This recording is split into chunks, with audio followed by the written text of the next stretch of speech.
Bueno, buenas tardes a todos los presentes.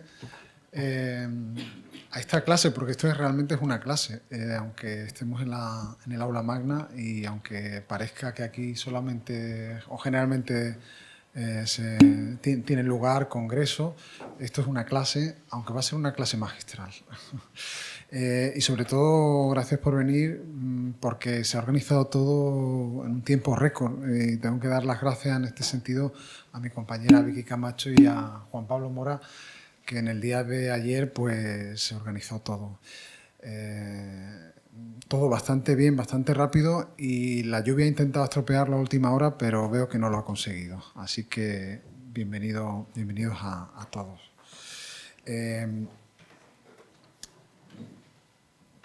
Bienvenido, como digo, a todos, bienvenida a Pilar, bienvenida a esta Facultad de Filología de la US, que es tu casa, como ya bien conoces, además, donde conseguiste tu licenciatura en Filología Inglesa y posterior doctorado internacional.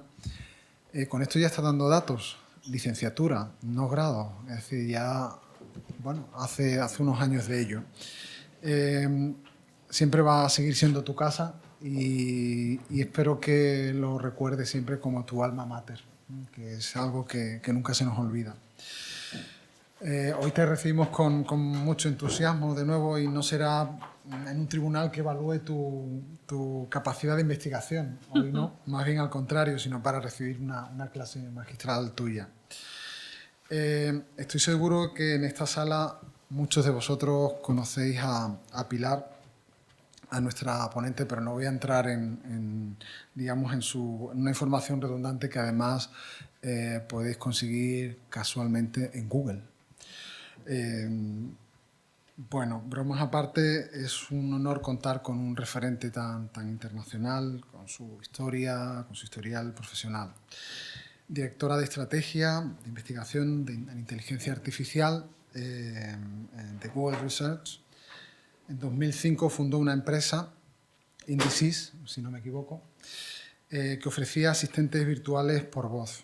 Un inciso, ahora no somos conscientes, pero en 2005 eso de hablar con una máquina era ciencia ficción. Llegó a California en 2013, después de que la multinacional Intel comprase su empresa. Y antes de liderar el desarrollo de sistemas conversacionales en Google, desempeñó puestos ejecutivos en Intel, Amazon y Roku. A pesar de ser una referencia empresarial tan importante, tan impresionante, no te hemos invitado, o no te recibimos por ello hoy aquí, sino la hemos invitado fundamentalmente por ser un referente de innovación entre las personas de nuestra disciplina. Ha roto con los tópicos que relacionan las nuevas tecnologías exclusivamente con los perfiles tecnológicos. Pilar es una referente también como persona, es una humanista, que allá donde va se ocupa de generar crecimiento personal, confianza y motivación entre los equipos que trabajan con ella. Por ello estamos extraordinariamente agradecidos de que Pilar comparta hoy con nosotros su tiempo y su experiencia en esta clase de lingüística. No olvidemos el marco. Esperamos que su intervención motive a las personas que estudiamos e investigamos en esta facultad a seguir caminos nuevos y disruptivos para ayudar a diseñar esas profesiones aún inexploradas que se pueden ejercer con nuestra filología, con las que podemos contribuir y debemos contribuir a una sociedad mejor. Muchas gracias, Pilar, por estar hoy aquí, y bueno, te damos la bienvenida y te agradecemos tu presencia.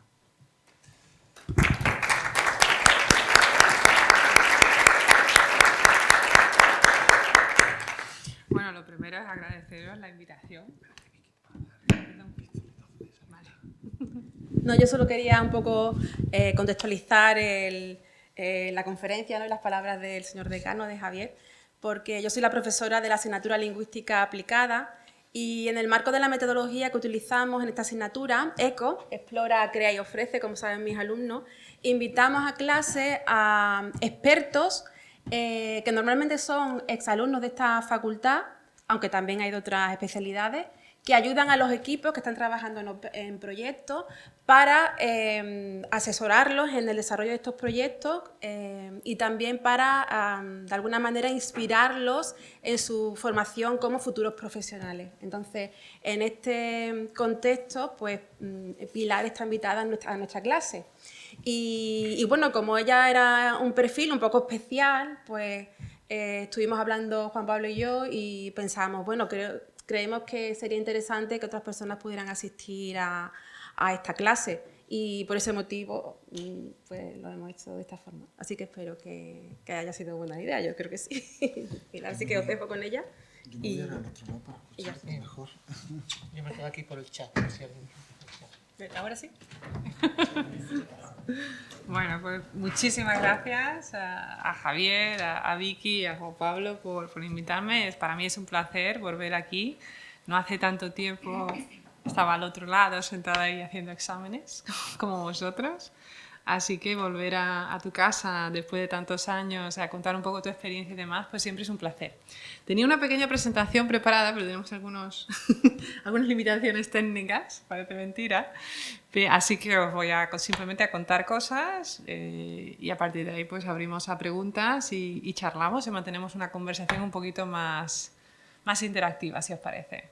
Os voy a contar un poquito de mi trayectoria profesional para empezar y luego en las cosas en las que trabajo, que espero resulten interesantes, no solamente desde el punto de vista de la inteligencia artificial, sino de qué hace un lingüista trabajando en inteligencia artificial y por qué es importante que haya lingüistas. Yo empecé aquí, como bien ha dicho Javier, pues hace ya muchos años. Hice mi licenciatura en filología inglesa o anglo-germánica, porque hice mucho alemán también. Y bueno, siempre he tenido una pasión por las ciencias y las letras. Y de hecho, antes de venir aquí a filología, me fui a físicas. Y entonces tenía una formación, digamos, un poquito más técnica y tecnológica desde el instituto, de lo que hacíamos antes el BUP.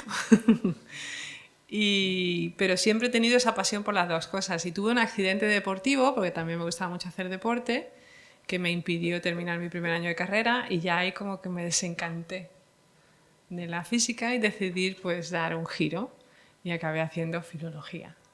O sea, de físicas a filología hay un cambio muy drástico.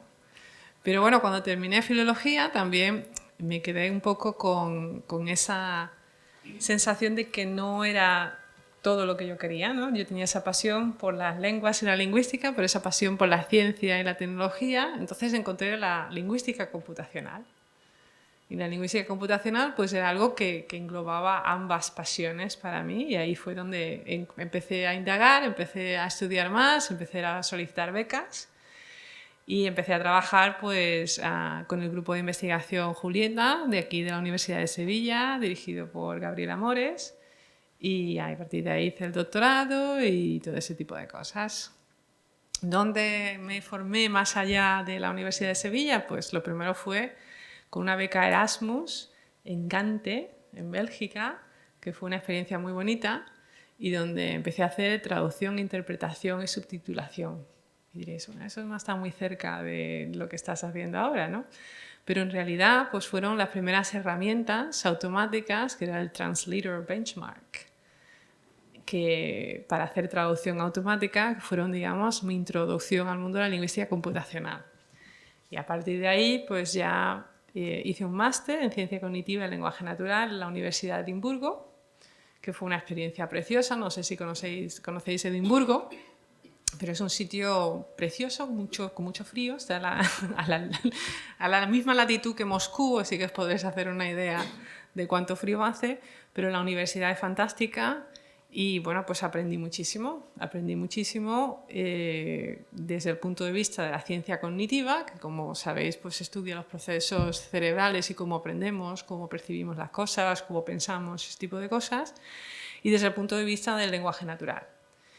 Y luego tuve la gran fortuna de conseguir una beca para ir a la Universidad de Stanford, una beca Fulbright, y allí pues hice estudios adicionales en lingüística computacional y me metí en el mundo del diálogo y demás. Y al final, pues todas esas andaduras con la Universidad de Sevilla, el programa de doctorado, todo eso en paralelo, al final acabé haciendo el doctorado internacional que ha mencionado antes Javier, y que fue, pues mi tesis doctoral fue sistemas de diálogos inteligentes, multimodales inteligentes. Entonces podéis haceros una idea de cuál ha sido la trayectoria académica en ese sentido. Estando en Estados Unidos, estando en la Universidad de Stanford, que como sabéis está en el Silicon Valley, pues ahí es muy fácil, digamos, verse influenciado pues, por el mundo del emprendimiento, porque hay tantísimas empresas, todo el mundo quiere montar una empresa y demás, y es un mundo muy distinto al que entonces había por aquí. Entonces, bueno, pues ya vine como infectada de esa posibilidad de querer crear una empresa. Y cuando después de trabajar allí en el Silicon Valley, luego en Florida y demás, en alguna startup, cuando volví aquí a la Universidad de Sevilla como parte de un proyecto de investigación en el grupo de Gabriel, pues se me ocurrió montar una empresa. Y Gabriel y yo unimos fuerzas, montamos Intelligent Dialogue Systems, tuvimos un montón de aventuras, altibajos, cosas muy bonitas, cosas terribles, nos pasó de todos. Os invito, no vamos a analizarlas ahora, os invito a que leáis cualquier artículo, que hay muchísimos artículos y muchísimos vídeos por ahí. Pero bueno, fue una aventura súper interesante que acabó en una empresa multinacional, proyecto precioso, un proyecto pre-Siri. Fuimos pioneros y acabamos siendo adquiridos por la empresa internacional Intel. De hecho, fuimos la primera empresa que fue adquirida por Intel en España, lo cual fue un hito que ya abrió la puerta para que otras posibles empresas pudieran ser adquiridas, porque primero hay que tener un marco legal para que estas grandes internacionales quieran invertir, digamos, en empresas que están en otros países, porque hay una complejidad a la hora de hacer eso importante. Y así fue como acabé yo en el Silicon Valley. Como parte de esa transacción, como parte de esa venta, pues querían que me trasladara a Silicon Valley a ser parte del equipo directivo de allí. Y así que agarré a mi niño, soy madre soltera, me había divorciado ya, y nos fuimos al Silicon Valley. De hecho, una anécdota divertida es que firmamos el contrato el día 28 de junio y el día 1 de julio ya estaba yo en Estados Unidos. O sea que fue una mudanza súper rápida, os podéis imaginar. De estas cosas que pasan en la vida, que te cambian la vida y te cambian el continente pues en menos de 48 horas, literalmente, ¿no? Y entonces, desde ese momento, llevo viviendo en el Silicon Valley. Estuve trabajando para Intel durante más de 3 años, 3 años y medio, algo menos de medio. Luego, pues fui a trabajar con Amazon. ¿Conocéis Amazon? ¿Os suena? ¿Sí? ¿Alguien compra en Amazon aquí? Pues sí, estuve trabajando con Amazon en la parte de AWS, que es la parte, digamos, de donde está la nube, donde están todos los servicios y demás, en la parte de inteligencia artificial, como directora de interfaces cognitivos. Eso sí veréis que conforme voy cambiando de empresa me van dando títulos más chulos todavía, cada vez un título más original, ¿no? Es parte de tu crecimiento. Y os preguntaréis, ¿qué es eso de directora de interfaces cognitivos? A ver, algún valiente que se preste a darme una definición. ¿Nada? ¿No? Hombre, por favor, no me dejéis ahí, venga.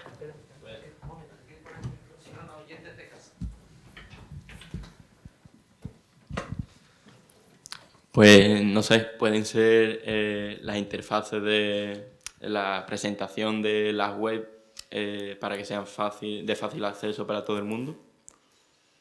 Podría haber sido, pero no era. No, interfaces cognitivos se refería más bien a interfaces que funcionan más como los humanos. Es decir, cuando hablamos de una interfaz de voz, hablamos de una modalidad, es decir, la voz. Pero como no somos ni ciegos, o sea, hay otras funciones, otros sentidos, el sentido del interfaz cognitivo es un sentido más holístico, ¿no? Es un sentido de decir, bueno, ¿cómo mezclamos multimodalmente la voz con el sentido del tacto, con la vista y todo ese tipo de cosas, que tenemos muchas aplicaciones computacionales como la visión computacional, como el procesamiento del lenguaje natural y todo esto, cómo las fusionamos y cómo las procesamos conjuntamente más como hacemos los humanos, ¿no? A mí no solamente me estáis escuchando, sino me estáis viendo los gestos que hago, estáis viendo si apunto a alguien, estáis viendo muchas cosas, ¿no? Es una experiencia más entera, ¿no? Pues ese era mi rol, mirar hacia el futuro, ver las tecnologías que teníamos en AWS y qué tal podía ser ese futuro, ¿no? Cómo podríamos integrar algunas de esas capacidades para tener entidades inteligentes todavía más inteligentes. Que os imagináis, bueno, Alexa no es muy inteligente, pero bueno, en aquel momento sí que era por lo menos distinta, ¿no? Luego ya cuando dejé Amazon me fui a Roku. ¿Conocéis Roku? Roku no es muy conocido en España. Roku es una empresa de streaming, es como Netflix, de hecho es una spin-off de Netflix que ha crecido muchísimo en Estados Unidos y ahora tiene más del 30% de todos los televisores que se venden en Estados Unidos son Roku. O sea que tiene un mercado enorme y tiene su propio sistema operativo y tiene pues su propia programación y ahora están empezando a hacer películas. O sea, ahora son competencia de Netflix y acabé trabajando con ellos como vicepresidenta de inteligencia artificial durante un tiempo para establecer una estrategia sobre su activación por voz. Tienen un mando en el que tú puedes hablar y puedes decirle, oye, ponme esta peli, ese tipo de cosas. Entonces era mi equipo el que hacía eso.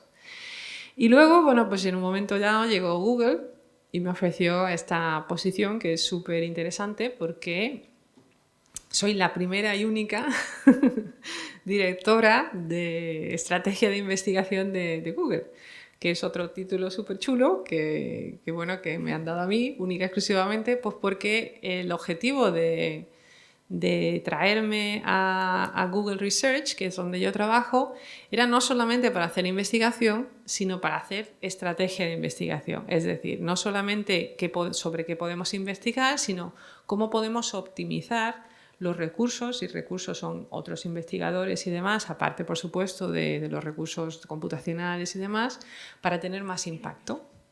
Somos miles de investigadores en Google.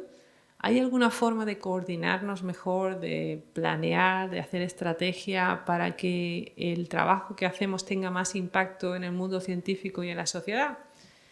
Y a día de hoy, pues eso es en lo que trabajo, en qué tipo de investigación podemos hacer. Estoy muy centrada en sistemas conversacionales, es decir, en crear entidades virtuales inteligentes con las que podamos mantener conversaciones, en la parte ética de ese tipo de entidades, en la parte de coordinación, la aplicación de arquitecturas híbridas que nos permitan aplicar pues, los modelos anteriores, quizás más convencionales, y los modelos últimos que probablemente hayáis leído en las noticias y demás, que están rompiendo todos los moldes, y ver pues, cuáles son los requisitos para poder lanzar esto al mundo real sin los peligros o con unos ciertos niveles de seguridad. ¿Habéis leído algo sobre los grandes modelos de lenguajes? LLMs, Large Language Models. ¿No? ¿Alguien sabe algo de inteligencia artificial aquí? Tenemos varias personas que saben de inteligencia artificial. Bueno, tenía una pequeña presentación, introducción a inteligencia artificial preparada, pero tradicionalmente la inteligencia artificial ha sido, pues inicialmente era una inteligencia artificial basada en symbolic AI, o sea, más basada en reglas que otra cosa, ¿no? Y en lógica y demás. Luego eso ha ido evolucionando con el aprendizaje automático, que está prácticamente basado en datos, es decir, son muchos datos que se procesan de manera automática para generar patrones, aprender patrones de comportamiento y tomar decisiones en base a esos patrones. Y ahora hemos llegado, digamos, a partir del 2017, con el lanzamiento de los Transformers, que espero que os suenen, hemos llegado pues, a una fase nueva donde ya cantidades masivas de datos están aprendiendo cosas que son impredecibles desde el punto de vista de las reglas y son impredecibles incluso para los humanos, o sea, nos sorprenden todos los días. ¿En qué campo puedes trabajar donde tú crees algo para hacer una tarea, para hacer cualquier cosa que estés intentando investigar y que los resultados te sorprendan? Uy, yo no sabía que esto podía hacer esto, ¿no? Y hemos llegado a ese punto. ahora se está, digamos, hay una carrera fulminante para crear modelos más y más y más grandes con trillones de parámetros en los que los modelos ya pueden mantener una conversación contigo pues que mucha gente pues les engaña y parece que es una conversación con otra persona, ¿no? Pero que conforme vas dando unos cuantos pasos, o sea, vas teniendo unas cuantas interacciones, te vas dando cuenta de que esta inteligencia artificial te va hablando con mucha confianza, de una manera súper natural, te entiende todo lo que dice, pero la mitad de las respuestas se la está inventando. Pero te lo dice con una confianza como los buenos vendedores, que no saben lo que están vendiendo, pero te lo dicen de una manera que tú te lo crees. Entonces te puedes imaginar lo peligroso que puede ser eso, ¿no? Que tú tengas una inteligencia artificial que suena súper inteligente, que te dice cosas que sabes que son ciertas, pero que las cosas que no sabes, que te dice, no sabes si son ciertas o no, y en realidad no lo son lo que llamamos alucinaciones. Entonces estamos creando entidades virtuales inteligentes que son cuasi humanas desde el punto de vista de la percepción a la hora de mantener una conversación flexible, que son muy creativas, que pueden hacer poemas, cantar canciones, contar chistes, explicarte un chiste. No son muy divertidos los chistes, pero son chistes. Y que aprenden incluso lógica, ¿no? Pero que en un momento dado, si no tienen una respuesta buena a la pregunta que le estás haciendo, pues se la inventan. No te dice eso, no lo sé. Te dice, me lo voy a inventar. Entonces, pues, ¿cuál es el problema que puede surgir con este tipo de cosas? Antes estábamos en un mundo en el que tenías inteligencia artificial basada en reglas o en heurísticas que eran muy predecible, pero muy poco humana, muy poco conversacional y muy poco flexible. De hecho, los grandes retos tenían que ver con lo que llamamos iniciativa de diálogo mixta, es decir, tener la capacidad de poder no solamente reaccionar a una pregunta que te hace, sino proactivamente poder hacer tus preguntas y tener pues algo un poquito más dinámico, no más como hablamos los humanos.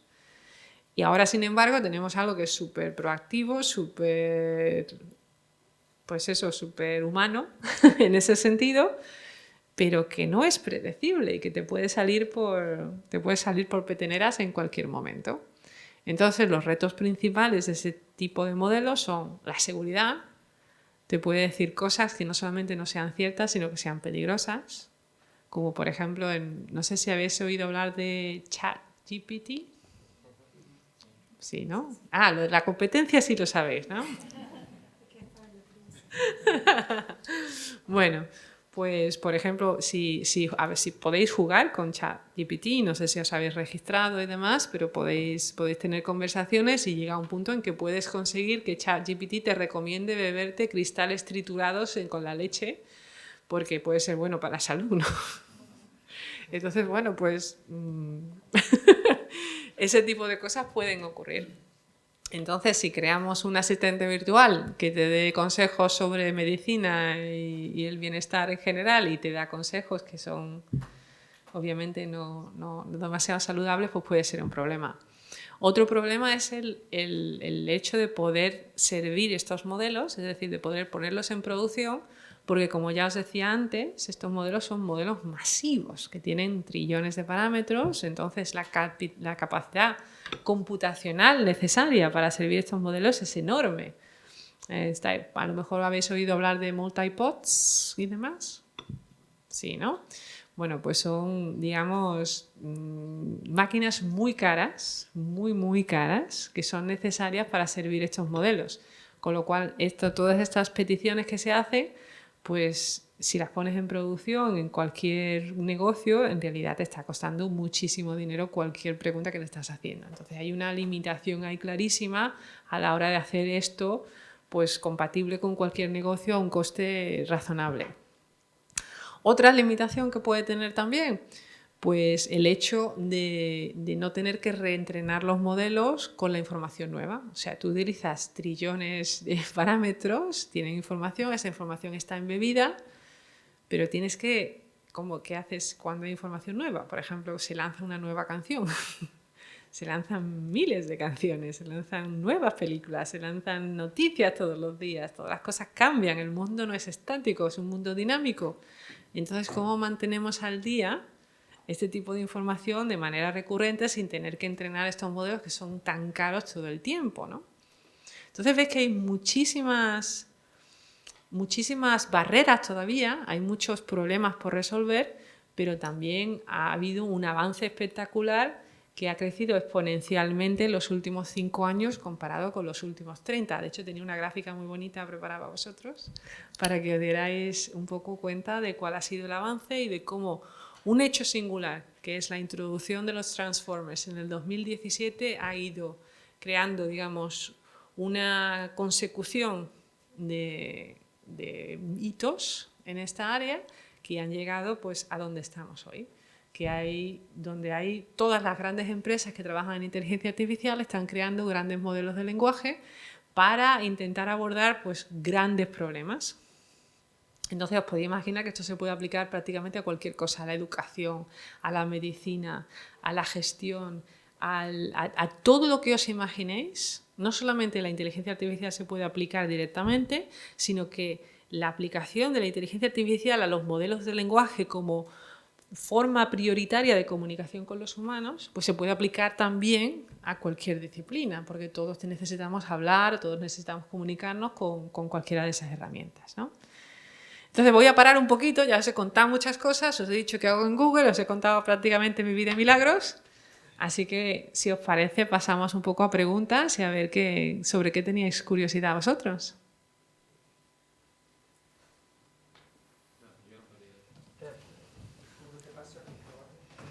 Si no me hacéis preguntas, las hago yo, o sea, que vais a tener problemas, ¿eh?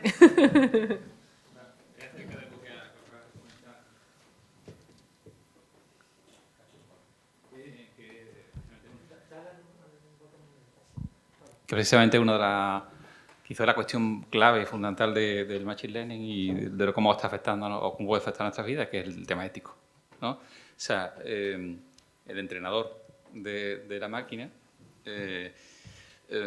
claro, eso evidentemente provoca desconfianza, está provocando desconfianza y va a provocar desconfianza. Acabas de mencionar que has estudiado en Edimburgo. Yo por temas domésticos convivo con un graduado también en Edimburgo y que se dedica a astrofísica y de hecho trabaja en Machine Learning, pero para anticipar modelos en un tema de astrofísica. Y es un chico que él cuando, por ejemplo, entra en Google y les hace la búsqueda, el botón de aceptar todo, rechazar todo, suele darle a rechazar todo, ¿no? Entonces, eso es un indicador, ¿no? Entonces, la pregunta es esa, o sea, ¿cómo estáis manejando ese factor clave, ¿no? La ética, ¿no?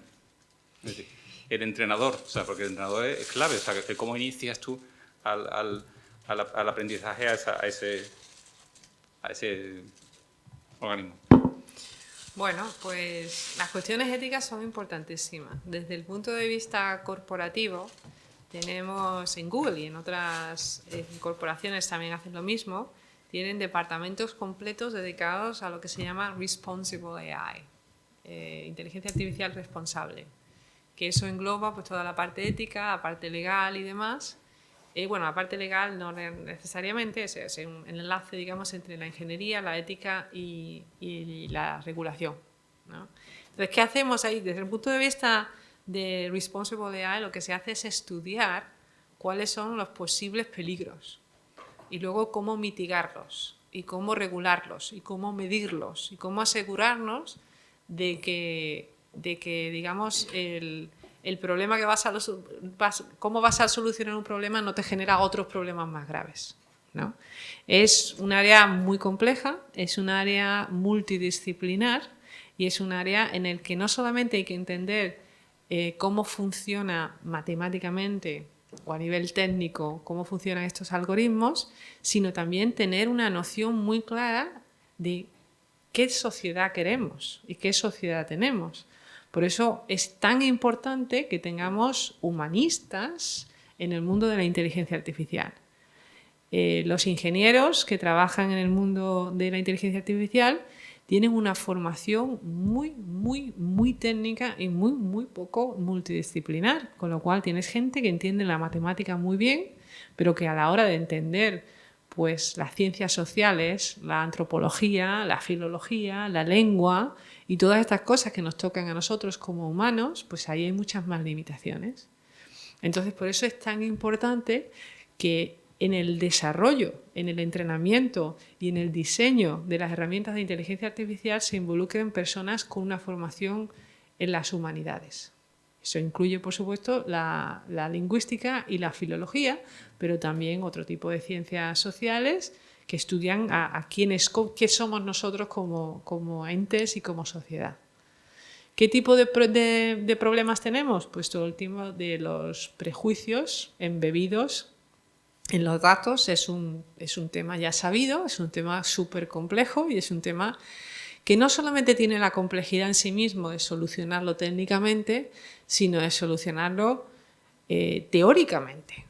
Porque los datos son el combustible de la inteligencia artificial, los datos son creados por los humanos tenemos prejuicios inherentes a nuestra propia existencia, nadie está libre de prejuicios. Entonces, ¿cómo creamos tecnologías que sean mejores que lo que nosotros mismos podemos hacer? Es más, si no nos ponemos de acuerdo, lo que puede ser ético desde mi punto de vista puede no ser ético para alguno de vosotros.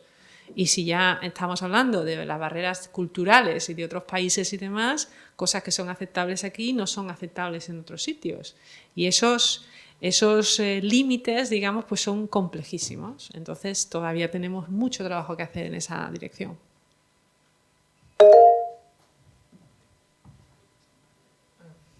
Desde casa quieren preguntar algo. Dile a Luisa que hable. Luisa. Dile que Luisa. Luisa, habla. Bueno, buenas tardes. Yo me acerco a la conferencia desde la Facultad de Informática Antigua, que fue donde empecé a trabajar, a actuar, Escuela Técnica Superior de Ingeniería Informática, y mi formación inicial, aunque hice el doctorado en Ingeniería del Software, mi formación inicial fueron las matemáticas. Y desde luego siempre he estado muy preocupada por cuestiones humanísticas. Creo que lo último que acaba de decir ha resultado muy interesante, porque en un mundo complejo, como ha sido siempre el mundo y en la actualidad también lo es, son necesarias soluciones complejas, análisis complejos, y eso únicamente puede venir de la mente y del trabajo de los humanistas. Desde luego de los ingenieros, yo que llevo tantos años trabajando con ellos, pues le digo que lo dudo, que aportan muchísimo, que tienen una formación extraordinaria, pero desde luego los grandes problemas tendrían que venir desde una perspectiva transdisciplinar o multidisciplinar, como usted está diciendo. Y la pregunta ahora viene, cae un poco marginal a lo que estamos diciendo, pero a mí me preocupa extraordinariamente, y es la ausencia de mujeres en la carrera de ingeniería informática. Es algo, además, está decreciendo. Primera derivada negativa, segunda derivada negativa, y no sé a dónde podemos llegar. Y es algo que ocurre no solamente en España, sino en muchísimos países de la Comunidad Económica Europea, siendo también muy lamentable la situación en Francia. Le pregunto, con su perspectiva, con su visión en general, ¿cuáles son las cuestiones que creen que lo motivan, las razones fundamentales que están detrás de esta ausencia tan extraordinaria, y qué podríamos hacer, qué estrategia podríamos hacer para resolver esta situación? Gracias. Aprovecho para agradecer a la doctora Camacho la organización de este evento, que creo que puede ser de muchísimo interés para profesores, alumnos y para toda la comunidad universitaria y sociedad en general. Espero que se esté grabando y podamos difundirlo y disfrutar de ello. Muchas gracias, Luisa. Pues tienes toda la razón. Yo estoy al 100% de acuerdo contigo. Los ingenieros son lo peor. No, que esto va a salir grabado, era broma. No, pero sí que es cierto que obviamente necesitamos esa aproximación multidisciplinar donde pues se aúnen lo que son los estudios científicos, la matemática, la ciencia, la técnica, la tecnología que tenemos que aplicar con el punto de vista más humanista de hacia dónde vamos y por qué vamos en esa dirección y cuáles son las necesidades que tenemos que ayudar, ¿no? Desde el punto de vista de por qué hay tan pocas mujeres, no solamente en el mundo de la informática, sino en STEM en general, ¿no? Que es como hablamos en inglés, no sé si hay una traducción en español al mundo del STEM, pero hay razones muy profundas. Las primeras son culturales, pues porque a las mujeres siempre se las cría, digamos, pensando más en otro tipo de aproximaciones. Cuando hacemos regalos a las niñas, hacemos regalos de vestiditos, muñecas, maquillajes y ese tipo de cosas. Y a los niños le compramos sets de ingeniería para montar un robot o para montar lo que sea, ¿no? Dicho eso, yo le he comprado a mi hijo un montón de eso y no ha usado ni uno, ¿eh? No sé, yo... Pero bueno, y es hombre, es hombre. Pero ese tipo de cosas se van quedando muy dentro. Se van quedando muy dentro de para qué somos las mujeres, de qué estamos, cuáles son nuestras prioridades y demás. Eso es una razón cultural, ¿no? Que podemos empezar desde muy pronto. Y eso no significa que haya que comprarle un camión a la chiquilla, pero sí cosas en las que puedan, digamos, incentivar el lado más científico. Sets de química, que son súper divertidos, o sets de estos juegos para montar motores o para hacer puzzles técnicos, ese tipo de cosas, pues ya ahí se incentiva, ¿no? Otro tipo de causa es la educación que recibimos, más allá de esa forma cultural. ¿Qué educación recibimos? Hay una educación que está claramente más centrada, digamos, en una educación más masculinizada para determinadas asignaturas. Y eso hay estudios muy claros a nivel mundial, a nivel internacional, específicamente en Europa, en Latinoamérica, en Norteamérica y demás, donde pues, se ve que esa formación es menos en Asia. En Asia, en India, en China y demás, esa formación matemática, sin embargo, está mucho más ecualizada en términos de género que en el mundo occidental. Razones más, no solamente de forma de estudiar, sino de forma de cómo se te percibe como mujer en el mundo de la tecnología. Es un mundo muy solitario desde el punto de vista femenino. Entonces yo como emprendedora de una startup en inteligencia artificial, en muchísimos foros era la única mujer. Y cuando no era la única mujer, estaba acompañada de la secretaria de alguien. Pero es un mundo muy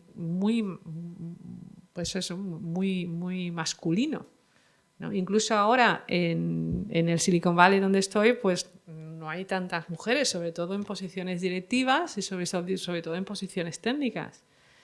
En mi propio equipo yo intento contratar mujeres y no tengo. La mayoría de la gente que tengo contratada, todos los técnicos y investigadores, exceptuando una becaria que es fantástica, son hombres. ¿Y las mujeres qué son? Pues los program managers o los product managers.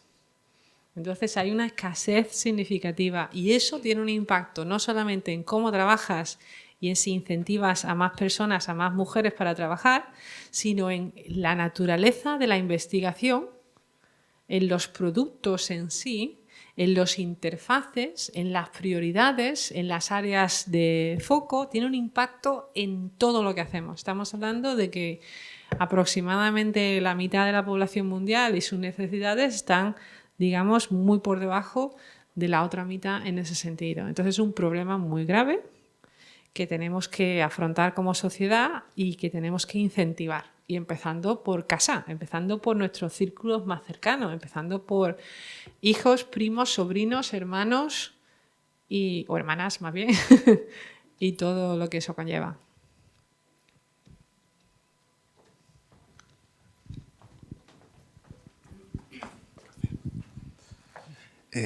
Gracias, Pilar, por la presentación que has hecho y enhorabuena. Solamente creo que podemos darte la enhorabuena, al menos yo lo hago. Creo que has puesto el foco en un concepto que creo que es muy importante y que además creo que la mayoría de la audiencia que está aquí somos estudiantes, docentes de la Facultad de Filología, aunque sé que también hay compañeros de otras facultades y escuelas.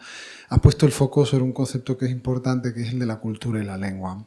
Y hasta qué punto los técnicos, ingenieros son capaces de, digamos, tener bajo control un concepto tan imprevisible como es la lengua y la cultura.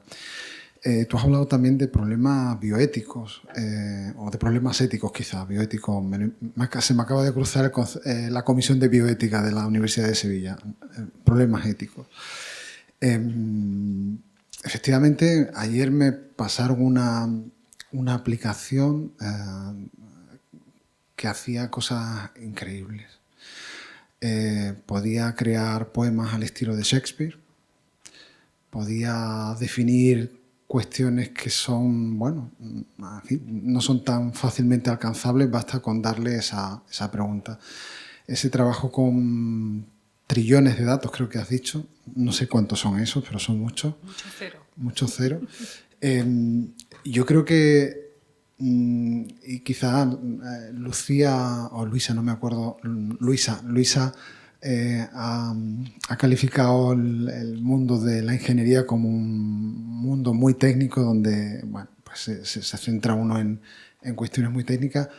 La parte humanística creo que es importante, pero casi la veo más bien como una cuestión, efectivamente, como tú dices, ética. Es decir, creo que la presencia de alguien que sea capaz de aclarar cómo funciona una lengua, cómo funciona una cultura, en qué se basa, es básico, es necesario, diría yo. No sé, es una de las cuestiones además que aquí, como Facultad de Filología, queremos transmitir siempre en nuestras clases. La lengua es básica en cualquier relación humana, ya sea privada o pública. Y la lengua, y siempre me gusta recordar ese concepto de Raymond Williams sobre la lengua, cuando decía que una definición de lengua es una definición del ser humano. Y cada ser humano es único, irrepetible. ¿Cómo es posible combinar eso con la inteligencia artificial, con tantos datos? ¿Realmente sirven tantos datos para poder replicar o ayudar a las personas? Nada, esta es mi pregunta, no sé si era un poco larga y no sé si se ha entendido. Sí, yo creo que sí que te hemos entendido bien. Esta es una opinión personal.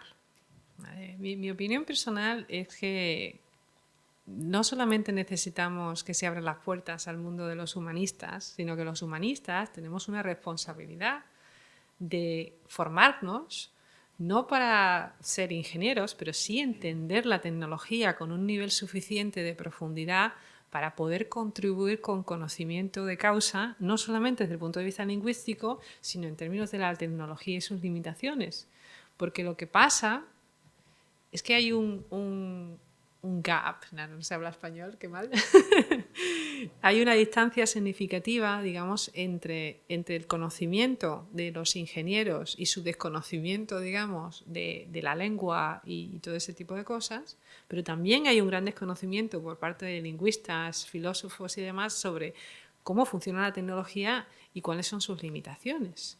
Entonces, ¿qué pasa? Que en un mundo donde hay, digamos, ese no man's land, ¿no?, pues ganan los ingenieros porque son los que van a hacerlo. Entonces, tú puedes hacer tu teoría sobre lo que quieres hacer, pero en realidad ellos están construyendo cosas que pueden estar más o menos cercanas a lo que debería ser, pero en realidad son los que tienen las herramientas. Entonces, tenemos que traer un acercamiento, tenemos que reducir o limitar esa zona, pues formando a los humanistas más en cuestiones técnicas para poder entender la tecnología y aportar a esa tecnología, y tenemos que hacer que los ingenieros tengan una formación mucho más multidisciplinar para poder entender la importancia, no ya el saber hacer lo mismo que un lingüista o que un antropólogo o que un filósofo, pero al menos entender la importancia de esas diferencias que para vosotros son obvias y son críticas y son fundamentales, y para yo digo,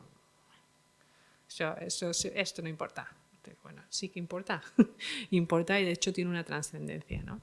A mí me gusta mucho que hables del rol que juega la lengua en nuestro día a día, ¿no? Y de hecho pensamos con la lengua, y la lengua define nuestros pensamientos, ¿no? Hay de hecho muchos estudios que demuestran que el hablar una lengua u otra tiene un impacto fundamental en cómo piensas, en cómo percibes el mundo, en tu nivel de conciencia y demás. A mí me pareció fascinante saber que hay tribus en Nueva Zelanda que no tienen el concepto de derecha e izquierda. No sé si lo habéis escuchado alguna vez. Entonces, tu pierna al norte o al noreste. Ahora me preguntas, pues no sé, esta pierna no sé lo que es porque yo no sé para dónde estoy mirando ahora mismo. Pero si fuera de esa tribu, pues sería causa automático, sabría exactamente cuál es mi ubicación con respecto al norte, sabría decirte que esta es mi mano noreste, no sé qué es, pero bueno, ¿no? Otras definiciones de colores. Estoy segura de que todos aquí probablemente habléis inglés. La diferencia entre los usos del pasivo y el activo en inglés y el impacto que eso tiene en tu percepción del problema o en tu percepción del análisis de la realidad. Para los que estudiáis inglés, probablemente sepáis que en un 80% de los casos, si tú cuentas una historia sobre alguien que hizo algo, si lo hizo a propósito, lo hizo por accidente, tiene un impacto en cómo lo cuentas y tiene un impacto en qué lenguaje utilizas y en si la gente va a recordar eso o no. Y en consecuencia, en la percepción de la historia. O sea, estamos hablando... ¿Os imagináis a un ingeniero contándoos esto? ¿No? Todo eso está embebido en esos trillones de datos, ¿no? Entonces, cuando tú miras estos trillones de datos, le haces una pregunta y te sale cualquier respuesta que te sorprende, tú como lingüista puedes decir, oye, pues tiene sentido por aquí o por allí, porque conozco, digamos, alguna de estas cosas. Pero si no, es como una caja negra, es una caja mágica que genera cosas que están embebidas en esos millones de datos, que en realidad es como la gente habla y que esta tecnología está replicando, ¿no? Porque lo que está haciendo es replicar patrones que ha observado, que ha aprendido y que tienen una probabilidad muy alta de tener sentido, ¿no? Eso es lo que hacen los modelos. Entonces, eso, primero, la oportunidad enorme que tenemos de impactar el mundo. Ahora vosotros tenéis una oportunidad brutal de tener un impacto enorme en la sociedad que se está formando, porque no os equivoquéis, estamos en un punto de inflexión importantísimo. Y eso es una oportunidad, pero también una responsabilidad. Nos podemos quedar observando, como hemos estado mirando el Mundial, que está muy interesante, o podemos saltar al campo y jugar. Y marcaremos más o menos goles, pero por lo menos estaremos metidos en el embrollo, ¿no? Entonces, como humanistas, como filólogos, normalmente nos quedamos un poco detrás. ¿Por qué? Porque hay esa noción de que nosotros aportamos menos o que, bueno, que son los ingenieros los que tienen que montar el mundo. Pues no, muy mal. No son solo los, ¿cómo se llama?, los delanteros los que meten goles, ¿no? Los goles los meten los equipos. Tiene que haber todo tipo de... Yo estoy muy futbolística hoy. Venga, otra pregunta. Bueno, supongo que por cercanía. Pilar, muchísimas gracias por tus reflexiones y lo que estás compartiendo con nosotros. Yo quería seguir un poco en la línea de Javier, pero aterrizando todo eso. Entonces, aprovechando que tú has estado en Europa, en América, seguro que por Asia, has estado en muchos más sitios, a mí me gustaría que tú nos dieras una idea como muy práctica, muy aterrizada de dónde te has encontrado lingüistas, dónde te has encontrado personas que son que tienen esa experiencia en la filología o simplemente humanistas, no necesariamente lingüistas, haciendo qué cosas, qué han incorporado a sus conocimientos humanísticos para hacer esos trabajos y qué aportaciones fundamentales hacen a las empresas. Pues yo he encontrado lingüistas en muchísimos sitios y de hecho en todas las empresas donde he trabajado ha habido lingüistas, no muchos, pero algunos. Algunos trabajan como lingüistas porque se reconoce que la necesidad de la figura del lingüista es patente. O sea, hay muchos lingüistas trabajando con temas de datos, con temas de labeling, etiquetado de datos. Muchos lingüistas que se han pasado al mundo de los interfaces, es decir, diseño de interfaces de voz, diseño incluso de cuestiones de factores humanos, ¿no? Hay también lingüistas que han hecho algo un poco más híbrido como yo y se han ido al mundo de la tecnología y tienen pues a lo mejor incluso grados que en otras universidades también es posible tener grados combinando las ciencias y las letras, la tecnología y la lingüística, entonces son un poquito más híbridos. Y hay lingüistas que se han ido ya más por la rama de la filosofía, que también es muy importante, la filosofía, la ética y el responsible AI, ¿no? La inteligencia artificial responsable, ¿no? Desde una aproximación más humanista, pero ya centrándose más en la filosofía. De hecho, hay cuestiones puramente filosóficas que te ayudan a plantear un problema muy práctico a la hora de programar un sistema, ¿no? Y que en realidad para esos problemas no tenemos respuesta, porque lo que hay es filosofía. Si tú estás de acuerdo con la filosofía X, pues tu solución sería esta. Si estás de acuerdo con la filosofía Y, tu solución sería la otra. Entonces, ¿cómo nos ponemos de acuerdo para encontrar una solución que sea viable a nivel social? Y estoy segura que todos habéis escuchado pues, muchos de los problemas con los coches automáticos, con los coches autónomos, ¿no? Es simplemente un ejemplo. De como esos hay muchísimos ejemplos. Entonces, hay lingüistas allá donde vayas. La cuestión es cómo expandes tu conocimiento y creas, digamos, su propio nicho donde tienes una utilidad y un impacto.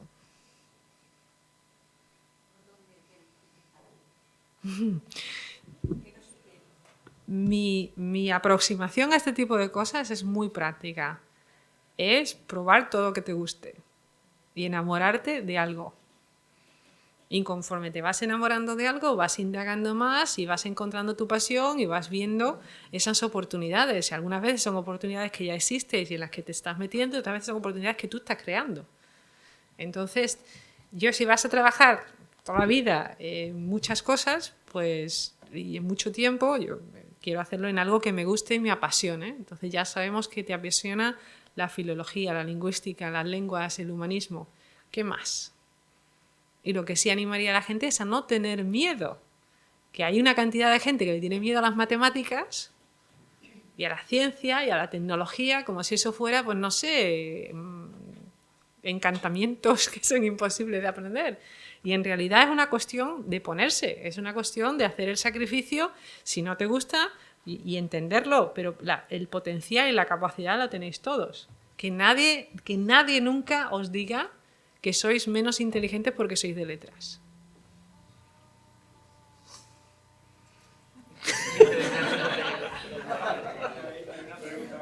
Sí. Laura, ¿puedes poner cámara? Bueno, cámara no, micro si quieres y plantear tu pregunta. Sí, perdón. ¿Se me escucha bien? Sí, perfecto, adelante. Vale, es que yo tenía esa pregunta porque como ahora, bueno, con Juan Pablo hemos visto mucho el lenguaje inclusivo y creo que está ahora como, no sé si decir, en auge. Quería preguntar si es difícil incluirlo en la lingüística computacional. ¿Por lenguaje inclusivo te refieres los nuevos pronombres, ese tipo de cosas, o te refieres a algo más para evitar términos que puedan ser discriminatorios, ese tipo de cosas? Sí, bueno, sobre todo el uso del morfema E y también el arroba, aunque no sé, yo soy más partidaria de utilizar los plurales genéricos y eso como no sé, o la clase que dice mucho Juan Pablo.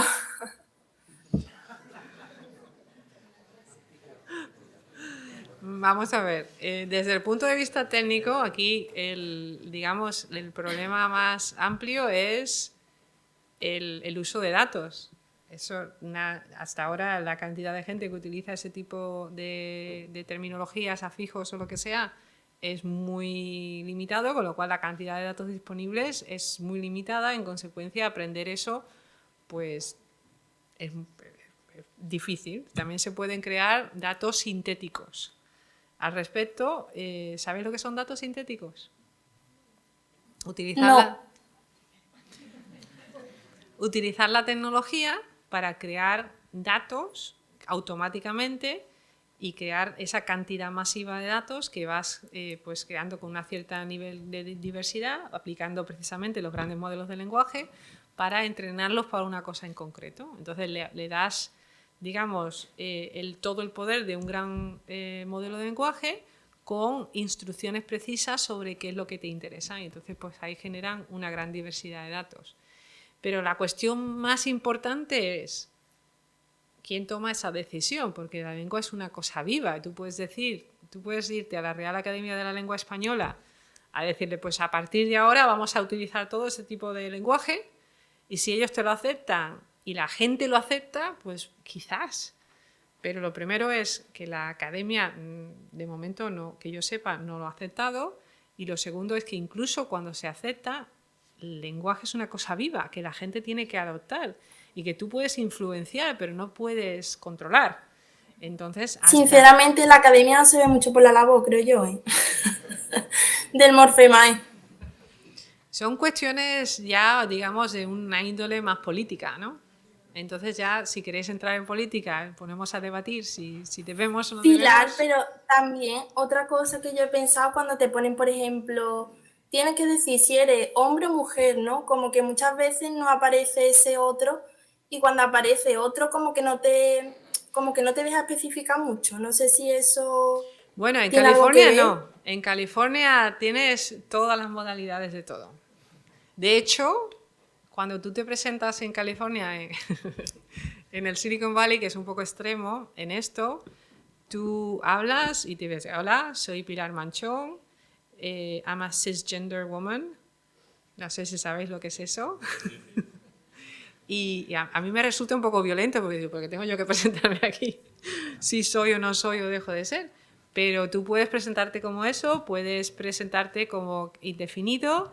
De hecho, tienes todas las opciones. Puedes presentarte como con cualquier etnia, raza, ausencia de, combinación de, otro, indefinido. De hecho, yo ya le he perdido la cuenta. Qué guay, eso es otra cosa, claro. Eso es otra cosa. ¿Dónde va a parar? Sí, allí tenemos mucha diversidad. Y entonces, ¿son necesarias las matemáticas? Es que a mí las matemáticas se me dan fatal. Perdón si está hablando alguien que como desde aquí no veo quién hay. Yo quería opinar que yo creo que es más importante el uso que la Real Academia. Al final los datos realmente salen del uso y los académicos son muy poquitos, por mucho que tengan ese poder institucional. Pero bueno, mi pregunta era un poquito el mundo del derecho. Has hablado de la ética y bueno, en la sociedad normalmente pensamos que el derecho puede ser un instrumento para, por lo menos para marcar algunos límites éticos. ¿Qué tal los juristas en este campo? Y sobre todo, ¿qué perspectivas ves tú de regulación? Esto es un tema que plantea unos retos de regulación. O sea, primero plantea el reto de filosófico, ¿no? ¿Qué sociedad queremos? Pero aún así, si tuviéramos acuerdo, luego el reto de regulación es muy complejo en este área. Y además la investigación la estáis haciendo en el sector privado, son multinacionales, no se acogen a un código jurídico de un Estado. ¿Cómo ves tú la vía de la regulación? Bueno, pues lo primero es que es importantísimo que la regulación no solamente esté ahí, sino que además avance de una manera mucho más acelerada de lo que lo está haciendo.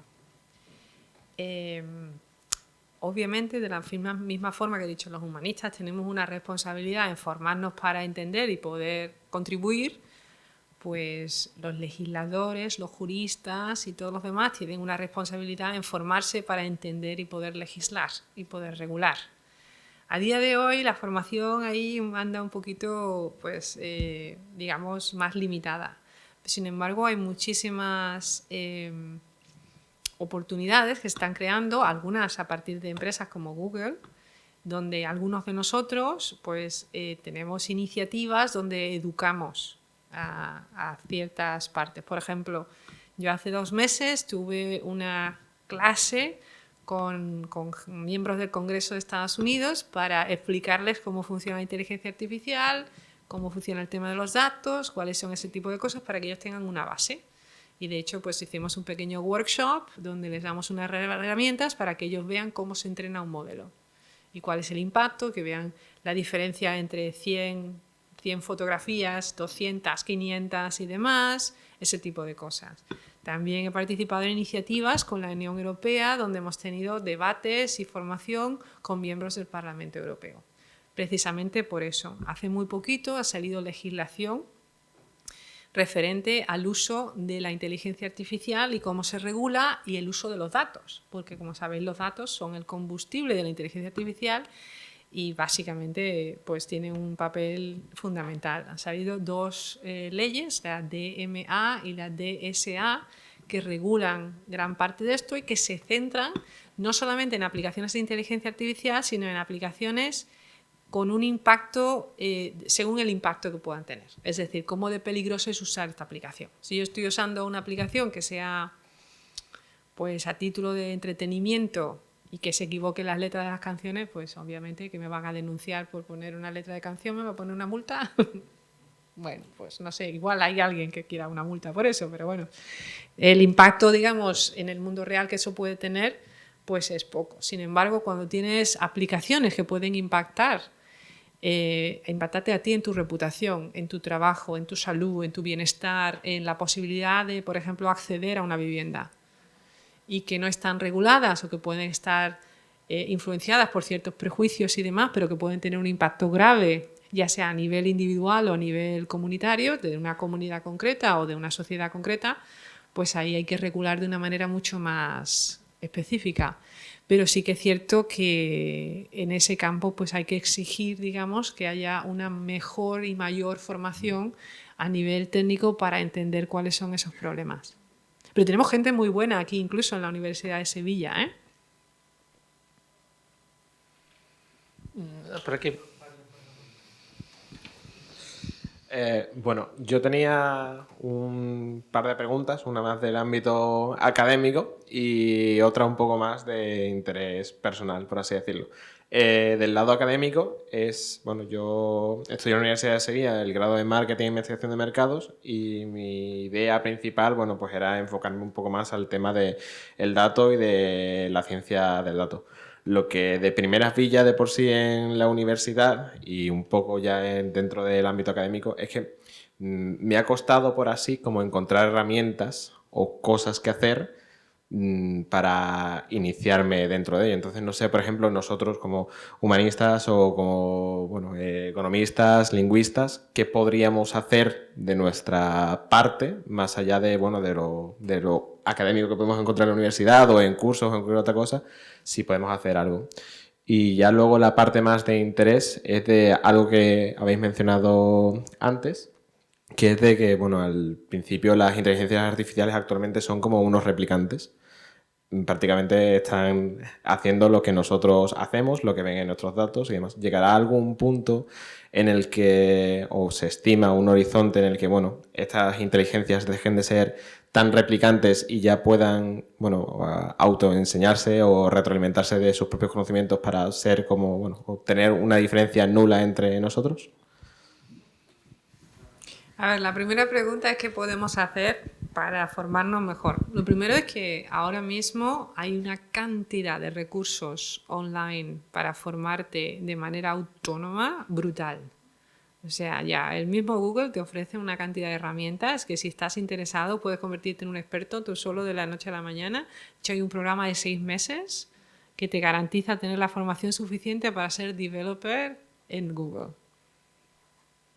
O sea, formación hay, luego hay Coursera y hay un montón de cosas donde puedes, ya te digo, de manera individual, si tienes el interés y le pones la dedicación, puedes aprender lo que quieras. Y de una forma muy económica o incluso gratuita. De hecho, las grandes universidades del mundo ahora mismo están ofreciendo formación online, la mayoría, mucha de esa formación gratuita. Estamos hablando de la Universidad de Stanford, de la Universidad de Harvard, de Princeton, la Universidad de Sevilla, quizás, en algún punto. Entonces, oportunidades hay muchísimas, ¿no? Para ser un poquito emprendedores y diseñar tu carrera y tu formación más allá de la formación regulada, ¿no? La segunda pregunta es mucho más compleja. Porque tú lo que me estás preguntando es, ¿van a llegar a un punto en el que aprendan solos? Pues sí, ya, de hecho, hay muchas aproximaciones. Hemos hablado del aprendizaje automático, el machine learning, como una gran cosa, pero en realidad estamos hablando, por ejemplo, de algoritmos genéticos o podemos hablar de reinforcement learning, donde, bueno, pues son aproximaciones que aprenden de la experiencia que van generando y van aprendiendo más hasta que se van optimizando y llegan a un punto en que hacen cosas que nosotros no entendemos, pero que funcionan. Entonces, hemos llegado ya a un punto en el que pueden hacer cosas que nosotros, pues sí, ya lo hemos pasado hace mucho tiempo. Hace mucho tiempo que hay por ejemplo, soluciones que nos están dando que entendemos los parámetros que se le han dado, entendemos que la solución funciona, pero no entendemos el punto intermedio, no lo sabemos. De hecho, es parte de por qué son una caja negra y por qué llegan a ese punto y por qué en cuestiones donde no puedes comprobar realmente si la solución es la correcta, pues tienes que indagar en la interpretabilidad o la explicabilidad de cómo se ha llegado ahí para asegurarte de que se ha hecho de una manera responsable y ética, ¿no? Pero tú ya también, yo intuyo que me estás preguntando si va a llegar a un punto en el que estas sean entidades casi más independientes, que puedan pensar por sí mismas. Estamos hablando ya de un grado de independencia que se aproxima a lo que es la conciencia. Y ahí entramos ya con la filosofía. ¿Qué es la conciencia? ¿Cómo se define? ¿Hay algún ingeniero que quiera...? No, dejando las bromas aparte. ¿Quieres? ¿No la defines, la conciencia? La conciencia es la capacidad de poder decidir lo que está bien o lo que está mal, ¿no? O que eres consciente de lo que está pasando. Eso es la conciencia desde el punto de vista jurídico para que puedas pasar a juicio, pero más allá de eso... O ser consciente de lo que está pasando, o sea, que tú seas capaz de saber por qué está pasando algo o tener una emoción asociado a lo que está sucediendo. Oh, emoción, eso es sentience, not conscience. No, sí, te lo estoy haciendo así porque la complejidad de lo que estás diciendo, tienes razón en todo lo que estás diciendo, pero es mucho más complejo, obviamente, ¿no? Porque si, por ejemplo, lees a muchos filósofos que hablan de la conciencia, también habla de dónde está la conciencia. ¿Dónde está la conciencia? ¿Dónde está ubicada en el cerebro? ¿Cuáles son los patrones que se generan a partir de ahí? Porque si no la puedes ubicar, la puedes replicar. ¿En qué momento se puede considerar que esa conciencia no es, digamos, un resultado colateral de una automatización de algo más, ¿no? ¿Dónde llega la voluntad? ¿De dónde viene la voluntad? Y ese tipo de cosas, ¿no? Entonces, lo del hecho de ser ingeniero no era irrelevante, era simplemente la broma, a seguir con la broma de antes. Pero la complejidad de eso es extrema. Y de hecho hay muchos filósofos que escriben libros y libros, incluso sus opiniones van cambiando. Y una de las cosas más interesantes es que incluso con las aplicaciones a día de hoy, con las limitaciones que tienen y demás, hay algunos que piensan que esas aplicaciones ya son conscientes, ¿no? Que es una barbaridad porque obviamente no lo son, ¿no? Eso es simplemente una falta de entendimiento. Pero que se puede llegar a un punto en el que si no tenemos claro cuáles son esas diferencias o esos límites, ¿no? esas fronteras que lo definen, pues habrá un momento en que alguna gente empiece a pensar que hemos llegado a ese grado de madurez, mientras otras no, y que la legislación llegue a ese punto, pues imagínate, probablemente una década después.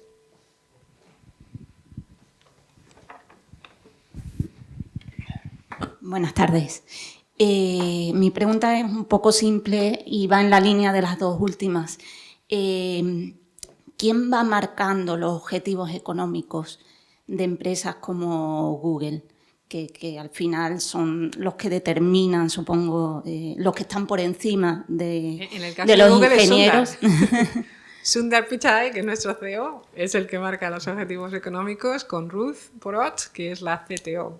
Pero entiendo que quieres algo más que no sea Sí, eso. bueno, que detrás de esos objetivos económicos hay cierto límite ético, es decir, hay un departamento que va reflexionando sobre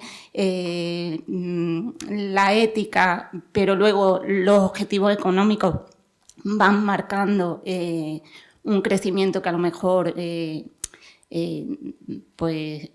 supone la explotación de datos que pueden ser perjudiciales para los propios seres humanos.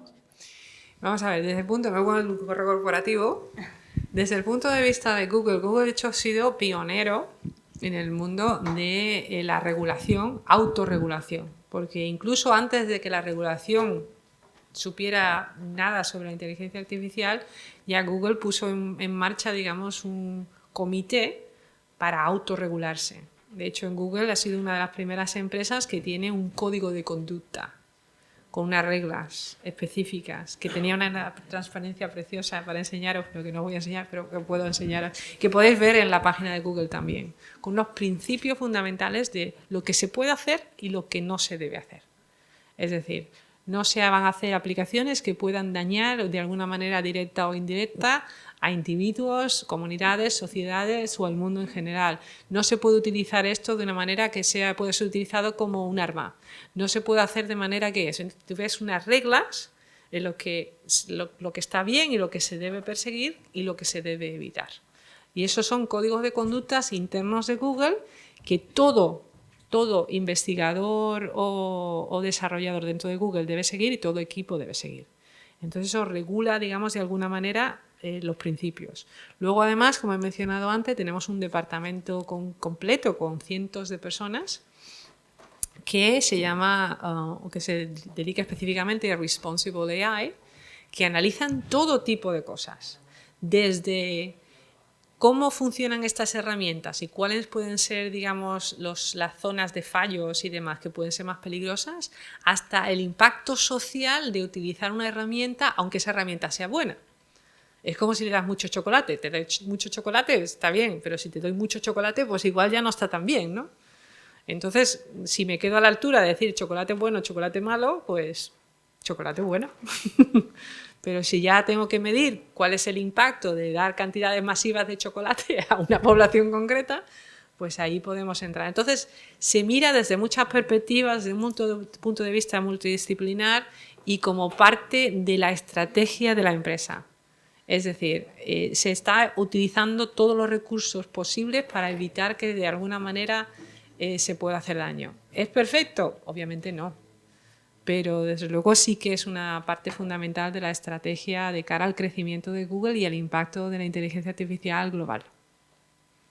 Espero que eso te deje un poco más tranquila.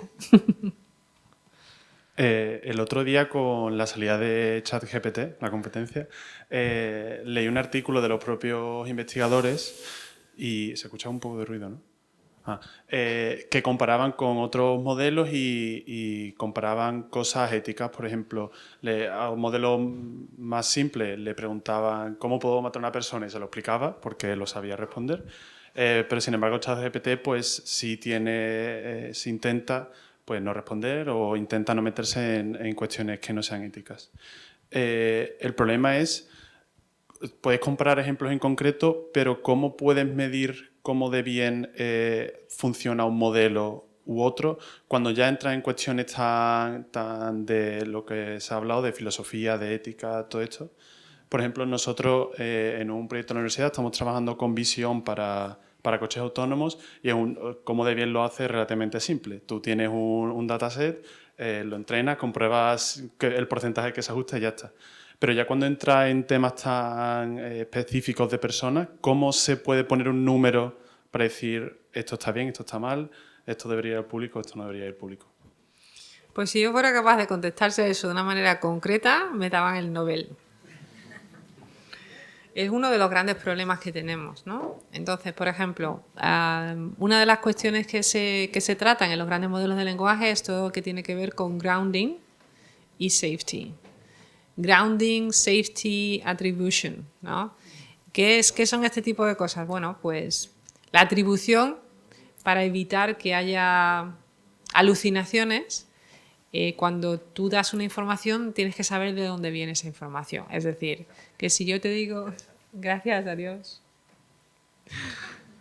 Que si yo te digo que te doy un dato, te respondo una pregunta, pues te puedo responder una pregunta que he sacado de una fuente concreta. Entonces, la credibilidad de esa fuente te da una noción de si el dato puede ser más o menos cierto o no. ¿Es perfecto o no es perfecto? Pero sí que te da una noción un poquito más clara.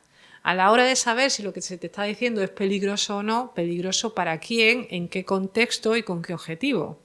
Si tú eres parte de las fuerzas especiales y estás intentando desactivar una bomba, pues sería fantástico que te dijera y te hablara de las bombas y de cómo las hacen y de cuáles son los trucos.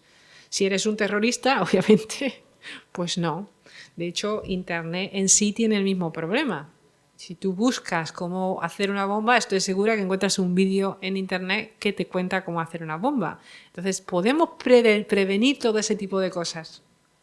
Podemos prevenir el mal uso de un arma, el mal uso de un cuchillo de bistec para hacer daño. Pues no, lo que podemos prevenir, por lo que podemos poner reglas y podemos prevenir, digamos de alguna manera, es desincentivar esos usos, intentar poner barreras. Pero perfecto no va a ser nunca. ¿Cómo se mide? Pues se puede medir en función de cuánto uso se le dé y cuántos casos negativos encuentres en función del número y la gravedad de esos casos. Lo que se intenta prevenir es que incluso si te equivocas, incluso si dices algo malo, eso no sea letal o no sea de un grado de gravedad altísimo, ¿no? Entonces se está trabajando con muchas métricas distintas, pero es como ponerle barreras al campo, es complicadísimo, ¿no? Perfecto no creo que acabe siendo nunca, especialmente porque toca ya en la libertad de expresión, ¿no? Todos, supongo que estaréis siguiendo la telenovela de Twitter, ¿no? ¿Sí? Pero muchas de las controversias que han salido en Twitter tienen que ver con la libertad de expresión. ¿Qué es lo que yo veto que se puede decir y que no? ¿Y cuándo? ¿Y por qué soy yo? Y yo decido que tú lo que estás diciendo hace daño y lo que tú has dicho no hace tanto daño. Entonces, se puede pedir que la tecnología haga algo, pero si no nos ponemos de acuerdo y no hay una regla, es muy difícil que eso se pueda hacer. Pues lo mismo aplica a los modelos de lenguaje, ¿no? Sí, hola, ya se me oye bien, muchas gracias. Sí, estamos un poco como los aprendices de brujo, ¿verdad? Que tenemos miedo de que no nuestras fórmulas mágicas se viertan contra nosotros o que alguien use esas fórmulas en contra de nosotros. Una gran preocupación que se nos puede ir de la mano, ¿no? Muy fácilmente. Con respecto a la capacidad, digamos, a la cantidad de conciencia que puede tener una inteligencia artificial, creo que puede haber, digo yo, un medidor que es mantener una conversación. Me acuerdo que hace unos años con los alumnos fuimos a ver de esas máquinas que te contestan, hola, ¿qué tal? ¿Cómo estás? A la cuarta frase, medio minuto o algo así, la cosa ya había acabado, ya era imposible. ¿Dónde estamos ahora mismo? Es decir, depende mucho. Si es una conversación, digamos, cotidiana en la calle, aquí en Sevilla, posiblemente pueda ser infinita, ¿no? Hola, ¿qué tal? ¿Cómo estás? Nada, aquí, bien, pasando el rato, no sé. Pero es muy difícil, claro, medir que es una conversación, digamos, corriente, ¿no? Pero un ordenador, tú te puedes sentar delante de un ordenador y hablarle durante, no sé, cuánto tiempo hasta que meta la pata. ¿Hay una manera de cuantificar eso? No sé. Me encantaría poder decirte, hemos llegado al 15. No, es broma.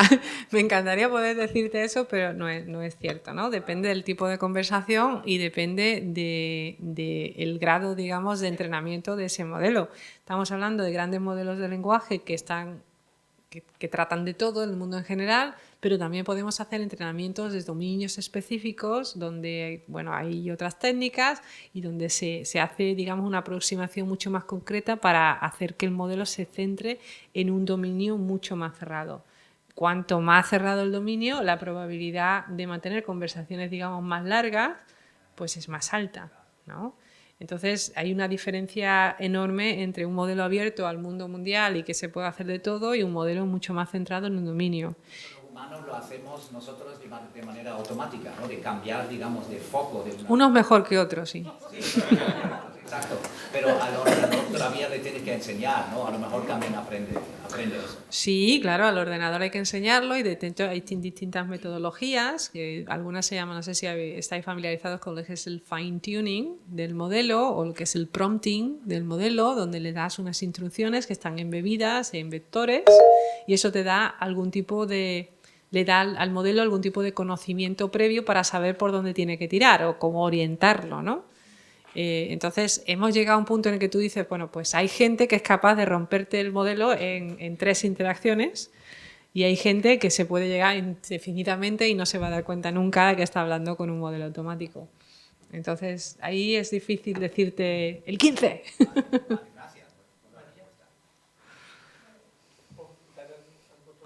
¿Se escucha? Ahora.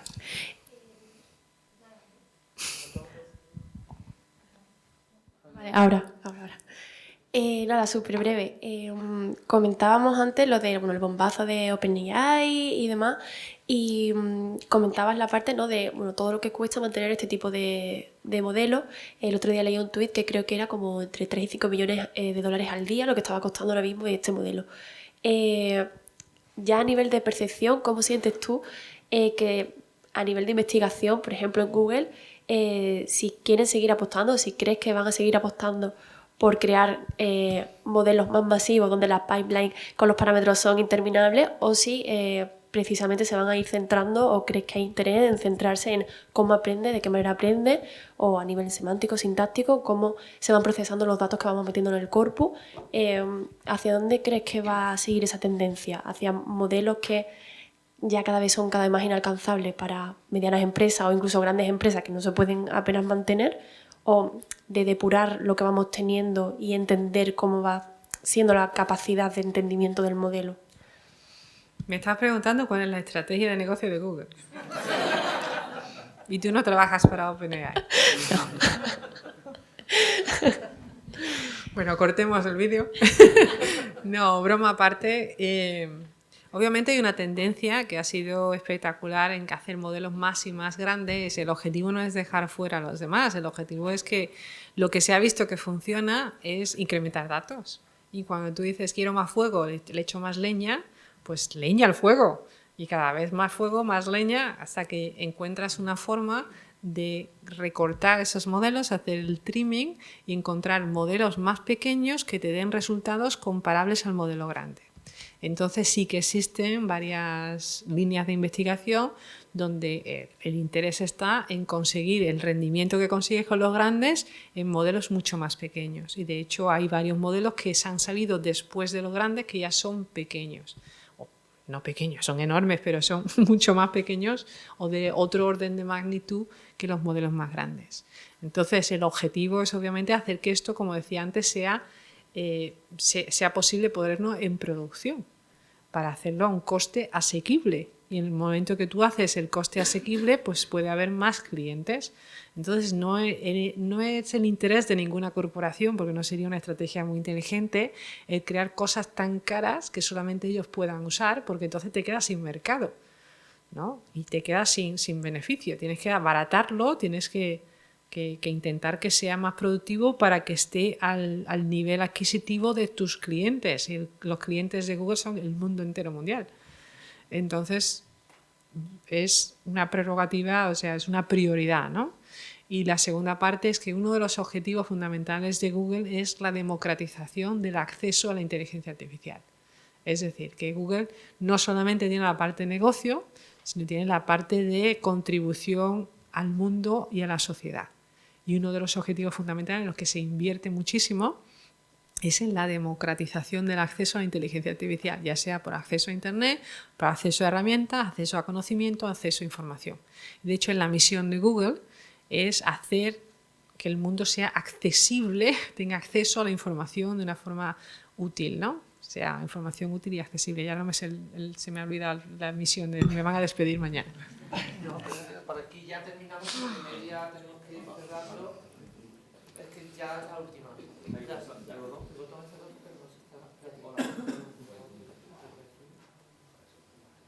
Ya sería la última pregunta, ¿vale?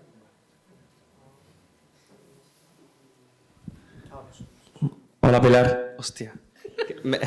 Me raya un poco escucharme a mí mismo, así que bueno, gracias por compartir los conocimientos con nosotros y quería, bueno, se ve que eres una mente pensante súper interesante y quería saber un poco más, además de los conocimientos, tu sistema de pensar, es decir, tu forma de afrontar los problemas del día a día y también tus problemas profesionales. Entonces mi pregunta es, si la puedes verbalizar, ¿cómo piensas? La última pregunta, Juan Pablo. Si no te la puedo concretar, pero si me la puedes responder así, pues genial. La última ha quedado muy bien, ha sido una pregunta preciosa. ¿Cómo pienso? Pues realmente a mí me gusta mucho hablar de los metapensamientos, los metadiálogos, que es un poco como hacer introspección, ¿no? Entonces está la introspección desde el punto, de hecho lo llevo a cabo en la inteligencia artificial también porque me parece una parte importantísima, haciendo introspección de cómo pensamos, de lo que hacemos, de cómo aprendemos, es como nosotros aprendemos y evolucionamos y podemos crear nuevas estrategias. Entonces una de mis estrategias de pensamiento es hacer introspección. Eso implica el tener una forma de hacer que cómo percibes los problemas sea de una manera mucho más objetiva de lo que nosotros normalmente lo hacemos. Entonces ya me voy a meter en un campo bastante filosófico, pero bueno, la pregunta lo pide, ¿no? Todos habéis oído hablar de vuestra voz interior. ¿Tenéis voces interiores? Sin ser bipolares ni esquizofrénicos. Todos tenemos nuestra voz interior, ¿no? Entonces hay muchísimas filosofías que te hablan de muchas voces, te hablan de distintos personajes. En los dibujos animados ves el angelito y el demonio que te van diciendo cosas, pero eso lo que te va implicando es que tú siempre tienes una voz interior que te va diciendo cosas. Y a veces esa voz interior pues es muy egocéntrica y te dice eres el mejor que hace aquí, todo el mundo es muy malo, Y otras veces te dice eres una porquería, no vales nada, eres un impostor, ¿qué haces aquí?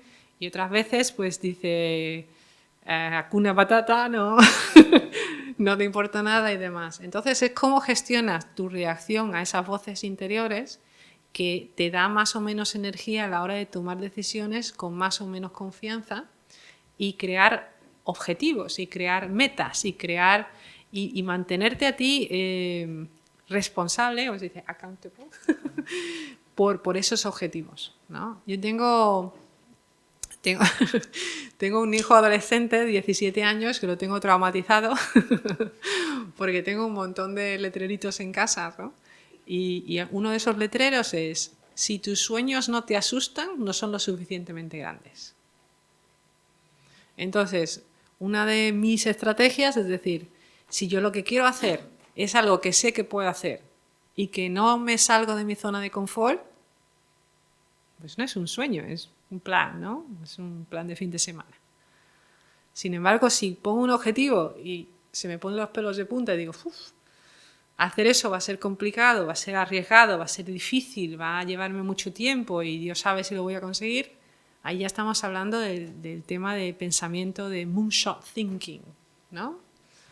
Entonces, desde un punto de vista personal, desde un punto de vista profesional, hay que gestionar un poco cómo nos hablamos a nosotros mismos, qué lenguaje utilizamos, somos lingüistas, qué lenguaje utilizamos para hablarnos, qué resuena en nuestras cabezas a la hora de analizar dónde estamos, qué podemos hacer, qué queremos hacer, cómo podemos contribuir, qué rol tenemos que jugar, qué papel queremos jugar en esta sociedad y qué planes tenemos, ¿no? Y ese plan puede ser ir a la Luna, ir a Marte o ir al bar de la esquina a tomarte un café. Entonces ya ahí depende. ¿Y eso cómo se traduce a mi día a día? pues el recordar que para ir a la Luna hay que construir un cohete, para construir un cohete hay que hacer un plan, para hacer un plan tienes que tener un equipo, tienes que tener unos conocimientos, tienes que tener una financiación, en fin, hay muchas cosas, hay muchos objetivos pequeños que tienes que analizar. No vas a construir un cohete de la noche a la mañana, no vas a montar un viaje a la Luna de la noche a la mañana, pero sí que puedes hacer evaluaciones parciales, de decir si los pasos que estás tomando, la dirección que estás tomando te lleva más cerca a tu objetivo o a un hito intermedio o no. Porque si te das cuenta que estás dando bandazos y que no te está llevando a nada más cerca, pues no tienes que cambiar tu objetivo, sino tienes que cambiar la estrategia. Eso es de Confucio, no es mío, ya me gustaría a mí. En fin, no sé si te he solucionado la pregunta, pero bueno. Desde luego has demostrado que no eres una inteligencia artificial, aunque eso ya lo sabíamos porque te tuvimos aquí hace... He llegado más de 15, he dicho más de 15 cosas. Sí. Pues nada, Pilar, muchísimas gracias por venir a nuestra clase de lingüística aplicada, que quedará aquí grabada y podrá disfrutar otras generaciones de alumnos de esta asignatura. Muchas gracias. A vosotros, gracias.